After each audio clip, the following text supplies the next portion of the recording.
अन्नपतेन्नस्य दूते जनमेवस्य शुक्मिनः प्रप्रदातारन्तारिख उरजन्नो देहि द्विपदे चतुष्पदे चतुष्कोणमण्डलं कृत्वा तदुपरि नैवेद्यपात्रं निधाय गायत्रीमन्त्रेण पात्रं प्रोक्षयेत् ऋतन्त्वा सत्येन बर्हिञ्जामि धेनुमुद्रयाम् अमृतीकृत्य ग्रासमुद्रया ॐ प्राणाय स्वाहा ॐ अपानाय स्वाहा ॐ व्यानाय स्वाहा ॐ उदानाय स्वाहा ॐ समानाय स्वाहा ॐ ब्रह्मणे नमः।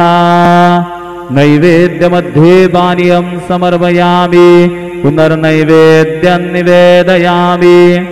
ॐ प्राणाय स्वाहा ॐ अपानाय स्वाहा ॐ व्यानाय स्वाहा ॐ उदानाय स्वाहा ॐ समानाय स्वाहा ॐ ब्रह्मणे नमः।